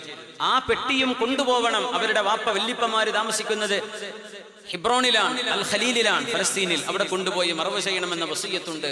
മൂസാ നബിക്ക് വഹി കിട്ടി, അങ്ങനെ തന്നെയാണ് വേണ്ടത്. അപ്പൊ ഇത് എടുക്കണം. യൂസുഫ് നബി അലൈഹിസ്സലാമിന്റെ ഒരുപാട് മരണശേഷം വലിയൊരു അത്ഭുതമാണ്. കിതാബുകളിലൊക്കെ അതിന് വിശദീകരണം കാണാൻ പറ്റും. എവിടെയാണ് ഈ ഖബർ? ആർക്കും അറിയണില്ല. ഒരു വൃദ്ധയായ ഉമ്മണ്ട്. ആ ഉമ്മാക്ക് മാത്രമേ അറിയൂ മൂസ നബിയെ. ആ ഉമ്മയെ ഒന്ന് കാണിച്ചു തരൂ. ആളുകൾ പറഞ്ഞു കൊടുത്തു. മൂസാ നബി അലൈഹി സ്വലാം ഉമ്മന്റെ അടുത്തേക്ക് പോവാ. നബി തങ്ങൾ കഥ പറയാ സ്വല്ലല്ലാഹു അലൈഹി വസല്ലം. ആ ഉമ്മയെ പോലെ എന്താ ഇയാൾക്ക് ആവാൻ പറ്റാത്തതെന്നാ തങ്ങൾ ചോദിച്ചത്. ഇയാള് നായ വേണം, ആട് വേണം, ഒട്ടകം വേണം. ആ ഉമ്മ എന്താ ചോദിക്കുന്നത് എന്ന് നോക്കി. ആ ഉമ്മ ചോദിച്ച പോലെയെങ്കിലും നിങ്ങൾക്ക് ചോദിച്ചുകൂടെ എന്നാ തങ്ങൾ ചോദിച്ചത്. അങ്ങനെ മൂസാ നബി അലൈഹി സ്വലാം ചെല്ലുകയാണ്. ഉമ്മയോട് ചോദിച്ചു, ഉമ്മ അയിന താബൂത്തു യൂസുഫ് അലൈഹിസ്സലാം, യൂസുഫ് നബിയുടെ താബൂത്ത് എവിടെയാണ്? യൂസുഫ് നബിയെ മറവ് ചെയ്ത ആ ഒരു ഖബർ എവിടെയാണ്? ഉമ്മ പറഞ്ഞു, ഞാൻ നിങ്ങൾക്ക് അറിയിച്ചു തരണമെങ്കിൽ ഒരു ഷർത്തുണ്ട്, ഒരു നിബന്ധനയുണ്ട്. എന്താ? ഞാൻ ചോദിക്കണത് തരേണ്ടി വരും. പൊന്നാരം വാങ്ങൾ എന്താ ചോദിക്കാൻ പോകുന്നത്? നിങ്ങൾ തരുമെന്ന് ഉറപ്പുതാ എന്നാ ഞാൻ പറഞ്ഞുതരാം. ചോദിച്ചോളൂ. മൂസ നബിയേ,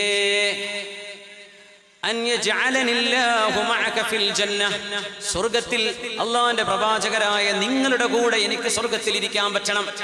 അത് തരാൻ പറ്റുമോ? ഞാൻ പറഞ്ഞുതരാം. മൂസാ നബി പറഞ്ഞു, പൊന്നാരുമ്മ, ആ ഖബർ ചൂണ്ടിക്കാണിച്ചു തരുന്ന ഇനി സ്വർഗമാണെന്നൊക്കെ പറഞ്ഞാൽ കുറച്ച് ഓവറല്ലേ? ചെറിയൊരു ഡിസ്കൗണ്ട് ഒക്കെ ചെയ്തൂടെ? പറ്റൂല, എനിക്ക് തന്നെ വേണം. അള്ളാഹുവിന്റെ വഹി വന്നു. ഔഹല്ലാഹു ഇലാ മൂസ അൻ ഖുൽ ലഹാ, മൂസ നബിയെ, ആ പെണ്ണിനോട് പറഞ്ഞോളൂ, അൻതി റഫീഖി ഫിൽ ജന്ന, നിങ്ങൾ എൻ്റെ കൂടെ സ്വർഗ്ഗത്തിലുണ്ട് എന്ന് പറഞ്ഞോളൂ മൂസ നബിയെ. ഫദല്ലത അലാ ഖബരി. ആ നേരം മൂസ നബി പറഞ്ഞു, എന്നാ ശരി, ഞാൻ അള്ളാഹുവിനോട് ദുആ ചെയ്യാം, സ്വർഗ്ഗം തരാൻ വേണ്ടി എന്നാ പറഞ്ഞിരിക്കും ഖബർ.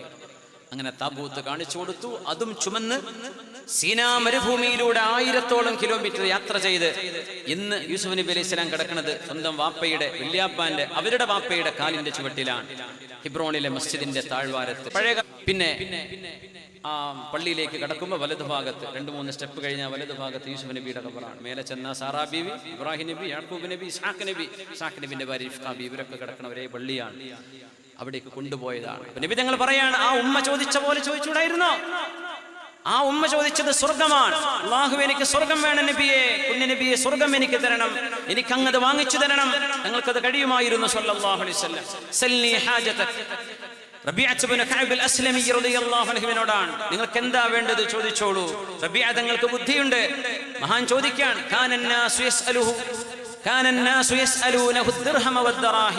ദിർഹമുകളും ദീനാറുകളും നബിയോട് ചോദിക്കുന്ന കാലം എന്നോട് പുണ്യ നബി ചോദിച്ചു, എന്താ വേണ്ടത്? ഞാൻ കൊടുത്ത മറുപടി, അസ്അലുക മുറാഫഖതക ഫിൽ ജന്ന, നബിയെ, അങ്ങയുടെ കൂടെ എനിക്ക് സ്വർഗ്ഗത്തിൽ കിടക്കണം. അബ ഗൈറ ദാലിക് റബീഅ, എനിതിങ് എൽസ്? വേറെന്തെങ്കിലും? അതന്നെയാണോ? ഉറപ്പിച്ചോ? അത് മതി നബി, എനിക്ക് വേറൊന്നും വേണ്ട. അതാണ് നമ്മൾ തുടക്കത്തിൽ പറഞ്ഞത്, നിങ്ങൾ ആഗ്രഹിക്കുന്നത് എന്താണ് എന്ന് ചിന്തിച്ചിട്ട് ആഗ്രഹിക്കണം. അള്ളാഹുവിനോടാണ് നിങ്ങൾ ചോദിക്കുന്നത്. ആ ചോദിച്ചതിൽ പിന്നെ സങ്കടപ്പെടരുത്. അതുകൊണ്ട് നിങ്ങളുടെ ചോദ്യങ്ങൾ റിഫൈൻ ചെയ്തിരിക്കണം. You have to refine your questions before you ask Allah. അത് വലിയ സംഭവമാണ്. എന്തെങ്കിലും ചോദിക്കണം അള്ളാഹുവിനോട്, കൃത്യമായും നിങ്ങൾ ആലോചിച്ചിട്ട് ചോദിക്കും നിങ്ങളുടെ ആഗ്രഹങ്ങൾ. അത് ഉന്നതമാവട്ടെ. فإنه لا يدري ما يكتب له من أمنيته وصدق رسول الله صلى الله عليه وسلم. പുണ്യനബി തങ്ങൾ അതുകൊണ്ടാണ് ആട് വേണം, നായ വേണം, ഒട്ടകം വേണം എന്ന് പറഞ്ഞ ആ മനുഷ്യനോട്, നിങ്ങൾക്ക് ആ മൂസ നബിയുടെ കാലത്തെ വൃദ്ധയായ ഉമ്മയെ പോലെ ഒന്നും ആവാൻ പറ്റണില്ലേ എന്ന് ചോദിച്ചത്. എന്തേ നിങ്ങൾ സ്വർഗം ചോദിക്കാത്തത്? തങ്ങൾ ചോദിച്ചതാണ് സല്ലല്ലാഹു അലൈഹി വസല്ലം. തഹാദു തഹാബു, നിങ്ങൾ പരസ്പരം ഹദിയ കൊടുക്കണമേ, എന്നാൽ നിങ്ങളുടെ സ്നേഹം വർദ്ധിക്കും, രൂഢമൂലമാകും. തഹാദു എന്ന് പറഞ്ഞാൽ തഫാഉൽ വസന, അങ്ങോട്ടും ഇങ്ങോട്ടും. ഇത് വായിക്കാൻ മാത്രം നിൽക്കരുത്, കൊടുക്കുന്ന. മഹാനായ സൈനുൽ ഉലമ ജർശരി ഉസ്താദ്, അല്ലാഹുവിന്റെ ഖബർ സ്വർഗ്ഗത്തോപ്പാക്കി കൊടുക്കട്ടെ. ക്ലാസ്സുകളിലൊക്കെ ഭയങ്കര തമാശ പറയും ഉസ്താദ്. ചിലതൊക്കെ നിരൂപണങ്ങളായിരിക്കും. അപ്പൊ അധികം ഉസ്താദ്മാരെയാണ് നിരൂപിക്കുക. അപ്പോൾ ഒരു മോശാക്കാനല്ല. ചില കാര്യം ഉസ്താദ് പറയാണ്, മൂല്യന്മാരൊക്കെ കൈക്കോട്ടുമാർക്കാണ്. മലപ്പുറം ഭാഷയല്ലേ കൈക്കോട്ട് എന്ന് പറഞ്ഞാൽ മനസ്സിലായ? കൈക്കോട്ടുമാർ അത് ഇങ്ങോട്ട് വലിക്കാനേ പറ്റുള്ളൂ, ഇങ്ങോട്ട് കൊടുക്കാൻ പറ്റും. അങ്ങനെ ആവരുത്. എന്താ പറയാ, കൈക്കോട്ടുമാർക്ക് ആവരുത്. കൊടുക്കാനും പഠിക്കണം. ഇങ്ങനെ വാങ്ങാൻ മാത്രം ആയി പോകരുത്. ഉസ്താദ്മാരെ കുറ്റം പറയല്ലേ, തമാശ പറയുമ്പോൾ അങ്ങനെ പറഞ്ഞ ഉസ്താദ്മാർക്ക് ഒരുപാട് കൊടുക്കുന്ന, ദാനം ചെയ്യുന്ന ഒരുപാട് ആളുകൾ. മഹാനായ ചെറുവാളൂർ ഉസ്താദിനെ മറക്കാൻ പറ്റൂല. സ്വന്തം കൈകളിൽ വരുന്ന ഹദിയകൾ കൊണ്ടാണ് ദാറുൽ തഖ്വ കോളേജ് ഇങ്ങനെ കെട്ടിപ്പടുത്തത് മഹാനവറുകൾ. എത്രയോ ആളുകളുടെ ഉസ്താദിന് കൊടുത്ത ദാനമാണ് ആ സ്ഥാപനം. മാഷാ അല്ലാഹ്. അങ്ങനെ എത്രയോ ആളുകൾ, എത്രയോ ഇവിടെ ഇരിക്കുന്നവർ, നമ്മൾ കാണാത്തവർ, നമ്മൾ അറിയാത്തവർ. അല്ലാഹു അഅലമു ബിഹിം. അല്ലാഹു തആല നമുക്ക് ഖൈർ ചെയ്യട്ടെ. തഹാദു. അതുകൊണ്ട് എന്ത് ചെയ്യണം? ഒരാൾ ഒരു ഹദിയ തന്നാൽ ഇനി അടുത്തത് എപ്പോഴാ കിട്ടുക എന്നല്ല കാത്തിരിക്കേണ്ട. അതിനു മുമ്പ് അയാൾക്ക് എന്തെങ്കിലും അങ്ങോട്ട് കൊടുക്കാൻ വേണ്ടി ചിന്തിക്കണം. അപ്പോഴാണ് സ്നേഹം ഉണ്ടാവുക. തഹാദു. ഈ ഹദീസിന്റെ ആശയമാണ് നമ്മുടെ നാട്ടിലെ ചില മാമൂലുകളായിട്ട് പരിണമിച്ചു പോയത്.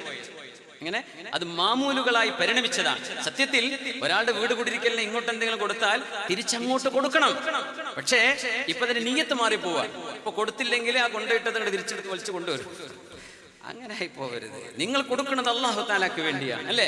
അവര് തിരിച്ചു തന്നാലും ഇല്ലെങ്കിലും പിന്നെ വാങ്ങിച്ചവരുടെ ഒരു ഉത്തരവാദിത്തമാണ്. അവരെ കൊണ്ട് കഴിയുമെങ്കിൽ തിരിച്ചു കൊടുക്കണം. ചിലപ്പോൾ പറ്റിയില്ലായിരിക്കാം. പക്ഷെ ഇത് തിരിച്ചു കിട്ടാൻ വേണ്ടിയാണെന്ന് വിചാരിച്ചു കൊടുക്കരുത്. ഒരു കുഞ്ഞു ജനിച്ചു, നിങ്ങളെ കൊണ്ട് പറ്റുമെങ്കിൽ സ്വർണ്ണം വാങ്ങിച്ചു കൊടുത്താൽ മതി, ഇല്ലെങ്കിൽ പോയി ഒരു നൂല് കെട്ടി കൊടുത്ത് പോന്നാൽ മതി, അല്ലെങ്കിൽ അതും വേണ്ട. ഇതെന്താ ചെയ്യാ? അരപ്പവും കൊടുക്കും. മോളെ കല്യാണം വരുന്നുണ്ട്, അപ്പൊ ഒരു പവനായിട്ട് ഇത് കിട്ടൂലേ, അപ്പൊ ആ കാര്യങ്ങൾ ലാഭമായല്ലോ. ഈ നിയത്തം വെച്ചിട്ടാ കൊടുക്കണത്. പോയി മക്കളെ, പോയി, കാശ് പോയി, അള്ളാഹിന്റെ അടുത്ത് കിട്ടൂല. അത് ദയവ് ചെയ്ത് ഈ മാമൂല്, ഈ സുന്നത്ത് ചെയ്യും. എങ്ങനെ? നിങ്ങൾ ഒരാളെ സന്തോഷിപ്പിക്കാൻ വേണ്ടി കൊടുക്കുന്നു, അൽഹംദുലില്ലാ, അവര് പറ്റുകയാണെങ്കിൽ ചെയ്തോട്ടെ, ഇല്ലെങ്കിൽ വേണ്ട. നമ്മൾ ചെയ്തത് അള്ളാഹുവിന് വേണ്ടിയാണ്. നമ്മൾ ചെയ്തത് അള്ളാഹുവിന് വേണ്ടി, തിരിച്ചു കിട്ടാനല്ല. തിരിച്ച് നിങ്ങൾ പ്രതീക്ഷിക്കുകയേ ചെയ്യരുത്. നിങ്ങൾ കൊടുക്കുന്നെങ്കിൽ അള്ളാഹ്ക്ക് വേണ്ടി മാത്രം കൊടുത്തോളി, എന്നല്ലാതെ മാമൂലിന് വേണ്ടി കൊടുത്താൽ കാശങ്ങ് പോയി പോകും. അള്ളാഹുവിന്റെ അടുത്ത് ഒന്നും ഉണ്ടാവില്ല. തഹാദു തഹാബു. നിങ്ങൾ പരസ്പരം ഹദിയ കൊടുക്കണം. ആ ഹദിയകൾ നിങ്ങളുടെ സ്നേഹം വർദ്ധിപ്പിക്കും. സ്നേഹം വർദ്ധിപ്പിക്കും. അത് ചെറിയൊരു ഭക്ഷണമാവട്ടെ, ഒരു ചെറിയൊരു പൂവായിരിക്കട്ടെ. അങ്ങനെ കണ്ടല്ലോ, നിങ്ങളുടെ ഒരു വെഡിങ് ആനിവേഴ്സറിയാണ്, അതിനൊന്നും ഏറാമ വിധത്തൊന്നുമില്ല. ഒരു സമ്മാനം കൊണ്ട് കൊടുത്തു നിങ്ങളുടെ ഭാര്യയ്ക്ക്, എന്താ ഒരു കുഴപ്പമില്ല. നിങ്ങളുടെ ഉമ്മയും വാപ്പയും കല്യാണം കഴിഞ്ഞ ദിവസമാണ്, ആയിക്കോട്ടെ, ഉമ്മാക്കും വാപ്പാക്കോ 70-80 വയസ്സായിട്ടുണ്ടാവും. എന്നാലും ഒരു സന്തോഷത്തിന് രണ്ടാൾക്കും 2 മുണ്ടും വസ്ത്രങ്ങളൊക്കെ ഉമ്മാക്ക് വാങ്ങിച്ചു കൊടുത്തു. മാഷാ അല്ലാഹ്, സന്തോഷമാണ്. മക്കൾ ഉമ്മാക്കും വാപ്പാൻ കൊടുക്കുന്ന സമ്മാനങ്ങൾ നമ്മൾ അങ്ങനെയൊക്കെ ചെയ്യാറുണ്ടോ? നമുക്കത് അറിയുന്ന പോലും ഉണ്ടാവില്ല. നമുക്ക് തന്നെ നമ്മുടെ വെഡിങ് ആനിവേഴ്സറി അറിയാറില്ല. ദിവസം കഴിഞ്ഞതിന് ശേഷം കഴിഞ്ഞ മാസമായിരുന്നല്ലേ എന്ന് ആലോചിക്കാറുള്ളത്. പക്ഷേ ചില വിശേഷപ്പെട്ട ദിവസങ്ങൾ ഓർത്തു വെക്കുന്നതിന് കുഴപ്പമൊന്നുമില്ല. സന്തോഷം ഉണ്ടാവട്ടെ, സമ്മാനങ്ങൾ കൈമാറണം. തഹാദു. നിങ്ങൾ ഹദിയകൾ അങ്ങോട്ടും ഇങ്ങോട്ടും കൊടുക്കണം. ഉഹ്ദു എന്നല്ല, ഉഹ്ദു എന്ന് പറഞ്ഞാൽ അങ്ങോട്ട് കൊടുക്കാന്ന. തഹാദു, അങ്ങോട്ടും കൊടുക്കണം, ഇങ്ങോട്ടും കിട്ടുകയും വേണം. നിങ്ങൾ അങ്ങനെ രണ്ടും സ്നേഹങ്ങൾ കൈമാറണം. തഹാബു, നിങ്ങൾക്കിടയിൽ സ്നേഹമുണ്ടാവും. അത് മാത്രമല്ല, അല്ലാഹുവിന്റെ ഹബീബ് പറഞ്ഞു, ഫഇന്നൽ ഹദിയത തുദഇഫുൽ ഹുബ്ബ വതദ്ഹബു ബിഗവാഇലിസ് സുദൂർ. നിങ്ങളുടെ സ്നേഹം ഇരട്ടിപ്പിക്കുക മാത്രമല്ല, നിങ്ങളുടെ മനസ്സിന്റെ ഉള്ളിൽ കിടക്കുന്ന എന്തെങ്കിലും ചില വിഷമങ്ങൾ ഉണ്ടെങ്കിൽ, പിണക്കങ്ങൾ ഉണ്ടെങ്കിൽ, ആ പിണക്കങ്ങളെ മായ്ച്ചു കളയാനും നിങ്ങളുടെ സമ്മാനം കൊണ്ട് സാധ്യമാകും. ആവൂലേ? നല്ലൊരു സമ്മാനം കൊടുക്കുക. iPhone 14 Pro Max ഒന്നും കൊടുക്കാൻ പറ്റിക്കൊള്ളുന്നില്ല. എന്നാലും കഴിയുന്നൊരു ചെറിയ സഹായം, നമ്മളുമായി ആരെക്കുറിച്ചെങ്കിലും നമുക്ക് എന്തെങ്കിലും ഒരു വിഷമുണ്ടെങ്കിൽ ആ ആളുകൾക്കൊരു സമ്മാനം കൊടുക്കുക. ആ സമ്മാനത്തിലൂടെ കഴിഞ്ഞകാല കറകളൊക്കെ മറന്നുപോകും. പുണ്യനബി പറയാ, എത്ര നല്ല ഉപകാരമുള്ളൊരു ഉപദേശമാണിത്. നിങ്ങൾ തമ്മിലുള്ള കുടുംബ വഴക്കുകൾ എല്ലാ വീട്ടിലും ഉണ്ടാവും, എല്ലാ കുടുംബത്തിലും നാട്ടിലും കാണും. അത് പരിഹരിക്കണമെങ്കിൽ ഒരു സമ്മാനം, ഒരു സർപ്രൈസ് സമ്മാനം നിങ്ങൾ നൽകണമേ. ഫഇന്നഹു തുളഇഫുൽ ഹുബ്ബ വതദ്ഹബു ബിഗവാഇലിസ് സുദൂർ. നിങ്ങളുടെ മനസ്സിനുള്ളിൽ കിടക്കുന്ന വിഷമങ്ങളെ അത് പരിഹരിക്കാനിടയാവും. മൻ സുനിഅ ഇലൈഹി മഅറൂഫൻ ഫഖാല ലിഫാഇലിഹി. നിങ്ങൾക്ക് ആരെങ്കിലും ഒരു ഉപകാരം ചെയ്തു തന്നാൽ ആ ഉപകാരം ചെയ്ത ആളോട് ജസാക്കല്ലാഹു ഖൈറൻ എന്ന് പറയുകയാണെങ്കിൽ ഫഖദ് അബ്ലഗ ഫിത്തനാ, ആ മനുഷ്യനെ മുക്തകണ്ഠം പ്രശംസിച്ചതിന് തുല്യമാണ് അത്. നിങ്ങൾക്ക് തിരിച്ചു കൊടുക്കാനൊന്നും കഴിയില്ല. ഒരാൾക്ക് തിരിച്ച് സമ്മാനം കൊടുക്കാൻ കഴിയില്ല എങ്കിൽ നിങ്ങൾക്ക് സമ്മാനം തന്നവർക്ക് വേണ്ടി തിരിച്ചൊരു ദുആ ചെയ്തു കൊടുക്കണം. ആ ദുആ ജസാക്കല്ലാഹു ഖൈറാ, അല്ലാഹു നിങ്ങൾക്ക് ഇതിലും നല്ലത് പ്രതിഫലമായി തിരിച്ചു തരട്ടെ എന്നാണ് ആ വാക്കിന്റെ അർത്ഥം. ചില പാവപ്പെട്ട ആളുകൾ നമ്മൾ അവരെ സഹായിക്കുന്നു, അത് വാങ്ങിച്ച് അവർ സ്വീകരിക്കുമ്പോൾ തിരിച്ചു നൽകാൻ അവരെ കൊണ്ട് കഴിയില്ല. അവര് പറയണം ജസാകുമുല്ലാഹു ഖൈറാ, നിങ്ങൾക്ക് അല്ലാഹു ഇതിന് ഖൈർ ചെയ്യട്ടെ എന്ന് അതിന് മറുപടിയായി പറയണം എന്ന് മഹാനായ റസൂലുള്ളാഹി സ്വല്ലല്ലാഹു അലൈഹി വസല്ലം. തഹാദൂ, നിങ്ങൾ സമ്മാനം കൊടുക്കണമേ. ഫഇന്നൽ ഹദിയ തുദ്ഹിബു വഹ്റസ്സുദ്രി, ഹൃദയത്തിനുള്ളിൽ കിടക്കുന്ന നിങ്ങളുടെ മനസ്സിന്റെ കറകളെ ഇല്ലായ്മ ചെയ്യും. എന്നിട്ട് പറയുന്നു വലാ തഹ്ഖിറന്ന ജാറത്തുൽ ലിജാറതിഹാ, ഒരു പെണ്ണും ഒരു വീട്ടുകാരിയും തന്റെ അയൽപക്കത്തെ വീട്ടുകാരെ നിസ്സാരമായി കാണരുത്. വലൗകാന ശിഖ്ഖ ഫിർസിൻ ഷാ, നിങ്ങളുടെ വീട്ടിൽ ഒരു ആടിന്റെ മാംസം വന്നാൽ, അത് എന്ത് മാംസാവട്ടെ, വിശേഷപ്പെട്ട ഒരു ഭക്ഷണം ഉണ്ടെങ്കിൽ അതിന്റെ ഒരു കാലിന്റെ മാംസമില്ലാത്ത എല്ലാണ് നിങ്ങളുടെ വീട്ടിൽ ബാക്കിയുള്ളതെങ്കിൽ പോലും നിങ്ങളുടെ അയൽവാസിക്ക് അതിൽ നിന്നൊരു ഓഹരി കൊടുക്കാൻ നിങ്ങൾ മടി കാണിക്കരുതേ. അയൽപ്പക്കത്ത് കൊടുത്തിട്ടുണ്ടോ? നിങ്ങൾ കറി വെച്ചു കഴിഞ്ഞാൽ ഒരൽപ്പം കറി, ഒരു ചെറിയ കറി, അത് ഉമ്മാക്കുള്ളതാണ് അല്ലെ ഉപ്പാക്കുള്ളതാണ്, അത് കുട്ടികൾക്ക് മാത്രമേ ഉള്ളൂ കേട്ടോ, കൊടുക്കണേ അത്രേ ഉള്ളൂ എന്ന് പറഞ്ഞാലും കുഴപ്പമില്ല. വീട്ടുകാർക്ക് മുഴുവൻ വിളമ്പി കൊടുക്കാൻ പറ്റിക്കൊള്ളുന്നില്ല. എന്നാലും നിങ്ങളുടെ വീട്ടിലുണ്ടാക്കുന്ന വിശേഷപ്പെട്ട ഭക്ഷണങ്ങളിൽ നിങ്ങളുടെ അയൽപക്കത്തെ വീടുകളിൽ